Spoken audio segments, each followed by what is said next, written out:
ദൈവത്തിൻ്റെ സന്നിധിയിൽ മുട്ടുമടക്കിയിരിക്കുന്ന താങ്കൾക്ക് തീർച്ചയായിട്ടും ഒരു ഇരുൾ അടഞ്ഞ വഴികളിൽ തിരുനാളമാകുവാൻ ഇന്നത്തെ ചിന്ത. വളരെ അനുഗ്രഹിക്കപ്പെട്ട നല്ല നിമിഷത്തിനായിട്ട് കർത്താവിന് സ്തോത്രം ചെയ്യുന്നു. എക്സൽ മീഡിയയുടെ ഇന്നത്തെ ചിന്തയിലേക്ക് ഏവർക്കും സ്വാഗതം. ഇന്ന് ചിന്തയ്ക്ക് ആധാരമായിട്ട് ലഭിച്ചിരിക്കുന്നത് ദാനിയേലിൻ്റെ പുസ്തകം 2-ാം അധ്യായമാണ്. പ്രവാസകാല പ്രവാചകന്മാരിൽ ഒരു വ്യക്തിയാണ് ദാനിയേൽ. ദാനിയേല് നെബൂഖദ്നേസർ രാജാവ് യെരൂശലേമിനെ നിരോധിച്ച് അവിടെ നിന്ന് ജനങ്ങളെ പ്രവാസികളായിട്ട് പിടിച്ചു കൊണ്ടുപോകുന്ന സമയത്ത് ദാനിയേലിനെയും ശദ്രക്കിനെയും മേശക്കിനെയും അബേദ്നെഗോയെയും കൊണ്ടുപോകുന്നതായിട്ട് കാണുവാൻ സാധിക്കുന്നു. 2-ാം അധ്യായത്തിൻ്റെ 17-18 വാക്യങ്ങൾ ഇന്നത്തെ ചിന്തയ്ക്ക് ആധാരമായിട്ട് വായിക്കുന്നു. പിന്നെ ദാനിയേൽ വീട്ടിൽ ചെന്ന് താനും കൂട്ടുകാരും ബാബേലിലെ ശേഷം വിദ്വാൻമാരോട് കൂടെ നശിച്ചു പോകാതിരിക്കേണ്ടതിന് ഈ രഹസ്യത്തെക്കുറിച്ച് സ്വർഗസ്വനായ ദൈവത്തിൻ്റെ കരുണ അപേക്ഷിപ്പാൻ തക്കവണ്ണം കൂട്ടുകാരനായ ഹനന്യാവോടും മിശായേലിനോടും അസര്യാവോടും കാര്യം അറിയിച്ചു. ഇവിടെ നെബൂഖദ്നേസർ രാജാവ് ഒരു സ്വപ്നം കാണുകയാണ്.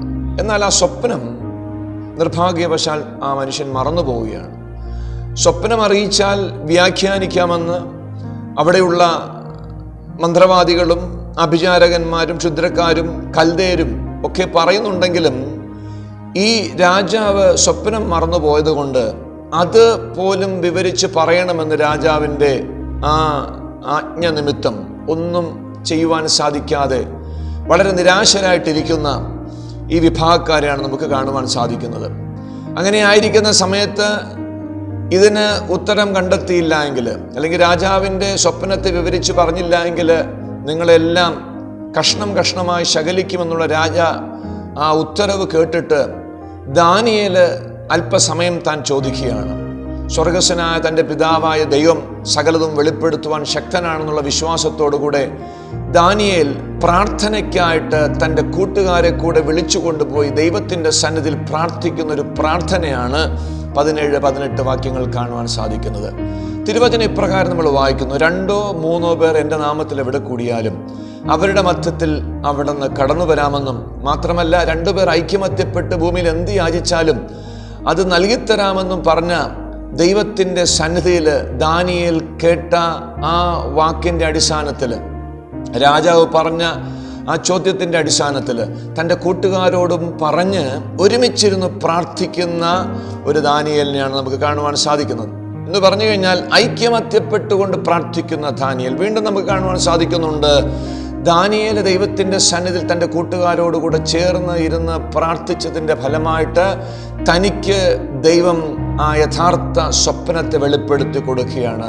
ദാനിയേൽ എന്താ ചെയ്യുന്നറിയാമോ? ദൈവത്തിൻ്റെ സന്നിധിയിൽ നന്ദി പറയുന്നതായിട്ടും കാണുവാൻ സാധിക്കുന്നു. വാക്യം 23-ാമത്തെ വാക്യത്തിൻ്റെ അവസാന ഭാഗ്യത്തിൽ ഇപ്രകാരം കാണുവാൻ സാധിക്കുന്നു: ഞാൻ നിന്നെ വാഴ്ത്തി സ്തുതിക്കുന്നു. എന്താണ് കാരണം? എൻ്റെ പിതാക്കന്മാരുടെ ദൈവമായുള്ളവേ, നീ എനിക്ക് ജ്ഞാനവും ബലവും തന്നു.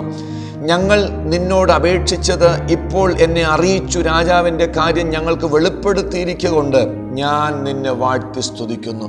കർത്താവിൻ്റെ സന്നിധിയിൽ പ്രാർത്ഥിച്ചതിന് ഉത്തരം ലഭിച്ചപ്പോൾ നന്ദി പറയുന്ന ഒരു ദാനിയേലിനെ നമുക്ക് കാണുവാൻ സാധിക്കുന്നു. മാത്രമല്ല, ഇത് രാജാവിൻ്റെ സന്നിധിയിൽ ബോധിപ്പിക്കുന്നതിന് മുന്നമേ തന്നെ താഴ്ത്തുന്ന ഒരു ദാനിയേലിനെ നമുക്ക് കാണുവാൻ സാധിക്കുന്നു. വാക്യം 30: എനിക്കോ ജീവനോടിരിക്കുന്ന യാതൊരുത്തനേക്കാളും അധികമായ ജ്ഞാനമൊന്നും ഉണ്ടായിട്ടല്ല, രാജാവിനോട് അർത്ഥം ബോധിപ്പിക്കേണ്ടതിനും തിരുമനസ്സിലെ വിചാരം തിരുമനസ്സുകൊണ്ട് അറിയേണ്ടതിനും അത്രേ ഈ രഹസ്യം എനിക്ക് വെളിപ്പെട്ടിരിക്കുന്നത്. അതായത് ദാനിയേൽ പറയുകയാണ്, ഞാൻ സാധാരണ മനുഷ്യരെ പോലെ ആണ്, മാത്രമല്ല അവരെക്കാൾ ജ്ഞാനമുള്ളത് കൊണ്ടല്ല, മറിച്ച് തിരുമനസ്സിലെ ഈ ചോദ്യത്തിൻ്റെ ഉത്തരം ദൈവമായിട്ട് എനിക്ക് വെളിപ്പെടുത്തി തന്നിരിക്കുകയാണ്. അതുകൊണ്ട് മാത്രമാണ് ഞാൻ അങ്ങയെ അറിയിക്കുവാനായിട്ട് കടന്നു വരുന്നത്. ശ്രദ്ധിക്കണം, ദാനിയേൽ ദൈവത്തിൻ്റെ സന്നിധിയിലിരുന്ന ആലോചന കേട്ടിട്ട് ആ രാജാവിനോട് ഈ കാര്യത്തെ അവതരിപ്പിക്കുമ്പോൾ ശേഷം എന്താ സംഭവിക്കുന്നത് അറിയാമോ?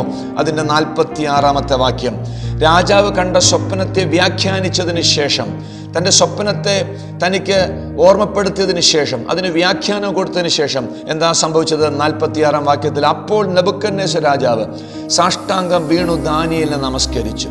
അവന് ഒരു വഴിപാടും സൗരഭ്യവാസനയും അർപ്പിക്കണമെന്ന് കൽപ്പിച്ചു. ശ്രദ്ധിക്കണം, ദൈവത്തിൻ്റെ സന്നിധിയിൽ മുട്ടുമടക്കിയിരിക്കുന്ന താങ്കൾക്ക് തീർച്ചയായിട്ടും ഒരു ഉത്തരമുണ്ട്.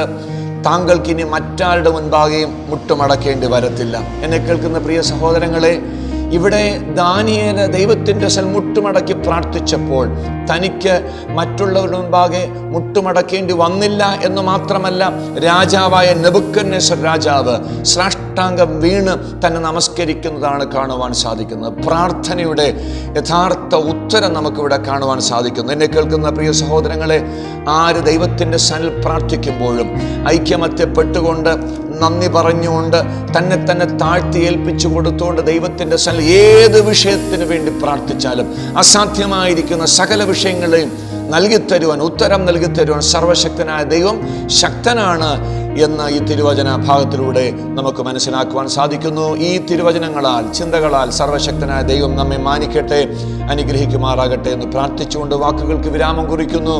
ദൈവം നമ്മെ സഹായിക്കട്ടെ.